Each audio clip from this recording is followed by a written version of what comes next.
I thought it was a skit. Like, I was in as much of a fog as anybody else in that room that night. But now I'm really worried for Will because I don't know what's going on.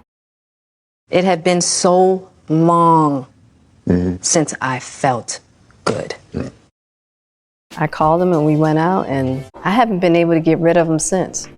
How does Jada talk about Will Smith and Chris Rock? What do her statements tell us about her personality? To answer these questions, we'll look at 2 brand new interviews with Jada. On this channel, we look at what influential people say, what they really say. If you like the video, click the like button and subscribe for more videos. Welcome aboard. This case teaches us which signs of deception we should look out for in our own lives. What do you think about the revealing clips we're about to see? Let us know in the comments. Stay tuned until the end, because things are about to get spicy. Jada, I love you. G.I. Jane 2, can't wait to see it. All right?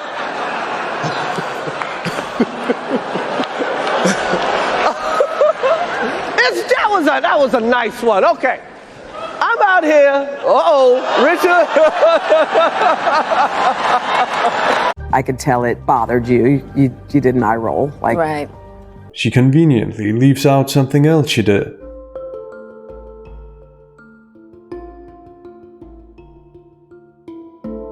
Yeah, and I did that eye roll not so much for me, and I think this is really important, but the fact that there could be a jab at alopecia. Hearing Jada explain an eye roll in this pompous fashion is unintentionally funny. Right away, we notice the self-protective nature of her explanation, as if it was an act of bravery. I never thought an eye roll could be used to virtue signal. Now I know. She says, not so much for me, which reveals that she was indeed thinking about herself, just not so much, whatever that's supposed to mean. What a strangely convenient reflection, here more than a year after the event, and after all the backlash she's faced. What is going on? Now, first of all, I'm really shocked because, mind you, I'm not there. We haven't called each other husband and wife in a long time. I'm like, what is going on right now? Keep my wife's name out of your mouth, right? And I'm like... This clip speaks volumes about Jada's mindset, as if Will calling her his wife was the real shock. Between the lines then, she already makes it clear that there was no reason for Will to defend her honor, because there was no honor to defend in the first place. She's distancing herself from Will, making his actions sound incomprehensible, even from her perspective. Jada uses present tense to describe her supposed emotions at the event. In statement analysis, it's recognized that people are expected to use past tense when describing completed events and emotional states. Present tense points to people making things up in the moment. This is likely for someone like Jada, who by her own admission later in the interview, created a false narrative about her marriage. And it's also in line with the questionable reason for her eye roll. When we couple the present tense descriptions with her initial held-back laughter, First of all, and her smile, which conflicts with her allegedly feeling shocked, this is an unreliable account of how she felt. For all intents and purposes, this sounds like a made-up conclusion to fit her fake marriage revelation in the book, and simultaneously excuse the lies she's been telling. We notice Jada's effective prosody. in a long time. I'm like, what is going on right now? Effective prosody is a deliberate change in pitch, tone, loudness, etc. to convey emotion. It's designed to appeal to audiences' emotion and pity. Also, it's sad to see what journalism has become, with Hoda immediately agreeing with an obviously unreliable interviewee. For contrast, the following is a clip from a show on Danish television. I like to use this clip to demonstrate how interviewers should be doing interviews when they're talking to unreliable interviewees, in this case a politician. Jeg har givet mit svar på spørgsmålet. Så du udelukker ikke nye stramninger, hvis jeg forholder mig ikke til, om der... Du vil ikke svare på, om der kommer nye stramninger, hvis antallet af asylansøgere stiger igen? Det afhænger fuldstændig af, hvad det er for en situation, vi kommer til. Så du udelukker ikke nye stramninger? Den flygtningepolitik, vi skal føre... Mette Frederiksen, udelukker du nye stramninger? Du udelukker ikke nye stramninger. Vi står i den situation, at historisk mange mennesker er på flugt.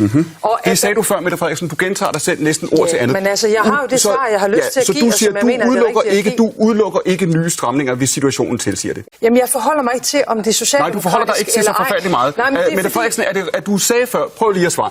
Er det jeg synes faktisk, jeg svarer på dine spørgsmål. Det synes jeg ikke, du gør. Keep my wife's name out of your Yes. mouth. Next, Jada continues to portray herself in a positive light, and even though I know it sounds impossible, it's even more unreliable than what we've just heard. But now I'm really worried for Will because I don't know what's going on. The present tense descriptions continue. She doesn't know what's going on, even though she just admitted to the eye roll.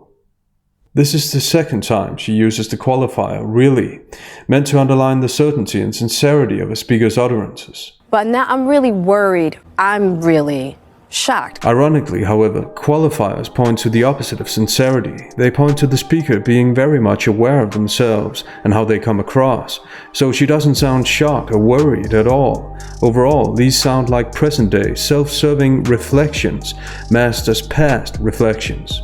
And Chris looks to me and he says, Jada, I meant no harm.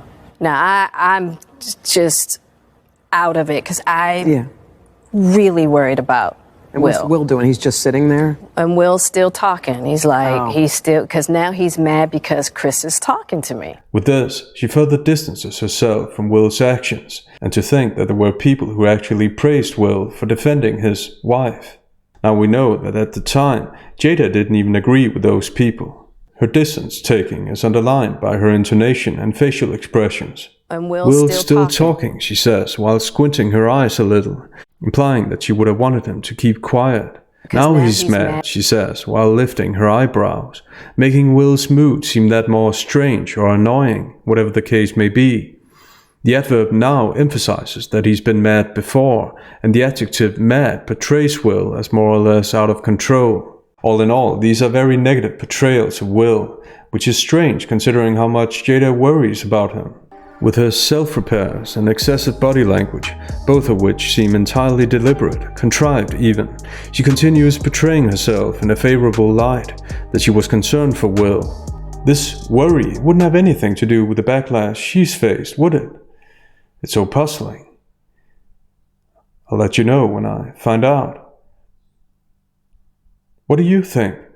And I couldn't really take in his apology. Another qualifier, underlining that she could take in his apology, just not really, whatever that's supposed to mean. Jada couldn't take in Chris's apology, so she thought it would be better to not say anything and let Will embarrass himself. How unusual for Will, a guy who, I mean, on that kind of stage to do something so insane. Absolutely. It's totally out of character. It's not him whatsoever. She says right after she's made Will sound unstable. It's also noteworthy that Hoda had to ask the question. Jada didn't defend Will of her own accord, because this is about damage control for her. And the next excerpt demonstrates that. You became the bad guy. Look what Jada made him do. Yeah. Poor Will. That's what the narrative became. Yeah. And what exactly has Jada said to disprove that narrative? Will was still reacting to her reaction. If she'd laughed or interacted with Chris as he leaned forward, Will's reaction could have been prevented. But apparently Jada was too busy being shocked by Will calling her his wife. What is going on right keep now? my wife's name. On a side note, I like how impartial Hoda is. There's nothing like modern journalism. My honest opinion about that is that narrative had more to do with the false narrative that I helped to create on the red table. So poor Will because of the adulterous wife. Yeah. Who forced him to go to the table and sit there, you know what I mean? And now look at what she's done. She has the power with an eye roll to make him go up and... She starts with appealing to honesty. Since honesty is presupposed in conversations, and since we know that Jada is unreliable, we should ask the question. Is she saying this because she knows she hasn't been honest, or isn't being honest? It's worth noting that her honest opinion doesn't dispute the false narrative she admits to have helped create. It's still a false narrative. Helped create presupposes that she wasn't alone in creating it, that Will was in on it too. Her lack of remorse is also striking. She lied to her audience, whatever's left of it, but her first thought isn't to apologize for her lies, it's to protect herself. Her only concern in this interview is herself. It's not Will, not her audience. Also, that wasn't the narrative, at least not the whole narrative. That's a convenient, oversimplifying description of what the narrative was. The fact is, she could have done something to prevent it. If she tried to stop Will and Will had done it anyway, that's on Will. But it doesn't take away from the fact that she could and should have done something. Especially now, as we know she wasn't shocked by Chris's joke, but by Will calling her his wife. The horror. And speaking of the red table talk, that talk was a study in not only deception, but also in subtle, implied criticisms. Launched into an interaction with August. What do you feel like you were looking for? I just wanted to feel good. It had been so long since I felt good. With her drawn-out speech, eye contact, and exaggerated vowel stress, Jada obviously enjoys saying this, probably because she gets to watch Will's reaction to it. In this monologue, disguised as a conversation, Jada also made self-protective statements. And it was really a joy to just help heal somebody. Yeah. I think that has a lot to do with my codependency. There's something about that childhood trauma that feels as though it can be fixed through fixing people. The fact that Jada can say something like this and not realize how contrived it sounds speaks volumes about her lack of self-awareness. That she's so focused on herself that she can't or won't look at herself from the outside. Will had a hard time concealing the anger he visibly felt in the moment. Watch how his words contradict his facial expressions. There's a real power in the just knowing somebody's riding with you no matter what. Yeah.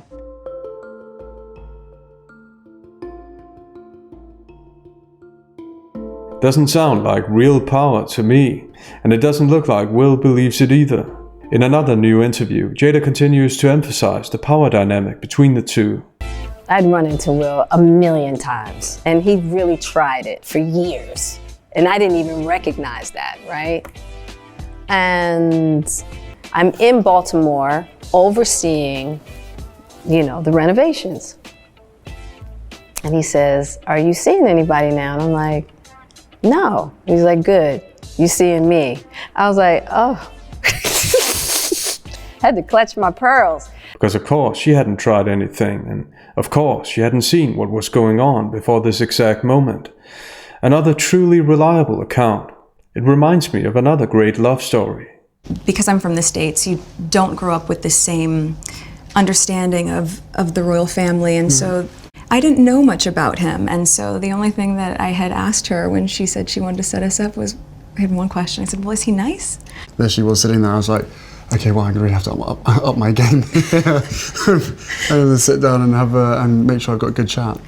I think for both of us, though, it was really refreshing because given that I didn't know a lot about him, everything that I've learned about him, I learned through him. So for both of us, it was just a really authentic and organic way to get to know each other. Jada sounds as authentically shocked as she was when Will referred to her as his wife. She says she didn't recognize that he'd tried it for years, but obviously she had recognized that he was trying because she's saying it. And with right, she's asking, not stating. And I didn't even recognize that, right? And so I was like, oh, wow. And so when I got to LA, I called him and we went out, and I haven't been able to get rid of him since. What a great love story. The kind that truly deserves a book. I don't know about you, but I'm starting to get emotional here. The perspective's interesting. Jada is so irresistible that her suitors can't leave her alone, implying that nothing's too good for her. And you think there is not going to be straying eyes. That didn't seem realistic at all. There were different stages in my marriage where Will and I decided we were not together. And we just didn't want people to know the dynamic of what was happening between us. We didn't think that that was anybody else's business. That must be why they chose to do the red table talk and give people a false impression of their dynamic. Another one of my favorite cliches, by the way. even though no one forced them to do this talk, to lie and pretend. The contradictions in Jada's damage control are all over the place. Transparency is just about having communication, right? And so it's like, let's talk about it, let's work through it together, let's be in partnership. For Jada to be talking about transparency when she's done everything in her power to not be transparent makes about as much sense as an episode of She-Hulk. Because what about transparency to the public, to their fan base? This is why we should always look at people's actions, not their words. Jada's good at choosing the right platitudes in order to appeal to emotion and pity, but as the song goes, it's only words. For me, having the emotional maturity to understand what it is to be human and what it is to make a commitment like that takes work. This self-praising, pompous language about having the emotional maturity to know what it is to be human is Jada's way of rationalizing her own decisions to make them sound honorable and likely cope with the fact that she was never suited for marriage in the traditional sense of the word. The more pompous a person's language is, the more it indicates the opposite. People will go to great lengths to defend themselves and make themselves look good. Just open dialogue. You know, and trust me, and I that is not for the faint at heart. I'm gonna tell you straight up, it's not. It is not for the faint at heart, but I do believe that is why Will and I are still, today, married. Open dialogue is a euphemism for what she and Will as well actually wanted, to see other people. Open dialogue just sounds a lot nicer. Euphemisms are by definition self-serving. Also, there's more self-praise, as she implies that she and Will have done something that's not for the faint of heart. And to think that Jada actually tries to sell this as a good thing, as a way for other people, potentially, to keep their marriage, when in fact their marriage was built on a lie. Reason has left the building. Also, it didn't exactly look like Will was happy with this open dialogue. In my experience, people who use euphemizing and positive language for things that aren't actually positive are almost always overcompensating, because deep down they know they're on the wrong track. Next, Jada keeps emphasizing just how much unconditional love she receives from her family, because that's the kind of thing that people repeat publicly to strangers when they're unconditionally loved. It's certainly not something a celebrity who has a book she wants to sell says for self-protective purposes to anticipate objections to the contrary. Like my kids, they love every part of me. You know, they love every part of the journey. I mean, they are just such beautiful beings in that way. You know, just the level of love, unconditional love that they have for me and their dad. I'm glad Will did get an honorable mention on this journey. Another overused euphemism, by the way. And just in case we didn't get it the first time, Jada doesn't mind repeating. To be the recipient of that unconditional love just creates a whole nother understanding and a whole nother learning that comes with that. And so I've really been able to feel what that feels like, to have that level of deep unconditional love. Next, Jada's initial reaction to the Oscar incident, which pretty much ruined Will's reputation for life, is very telling. Something that you do say in the book that Chris did ask you out. Oh yeah, that was after the many different, I think every summer, all the reports would come out that me and Will were getting a divorce. Jada is visibly flattered, and she doesn't treat the incident with the seriousness we would expect, an incident which brought Will to tears. Richard Williams was a fierce defender of his family.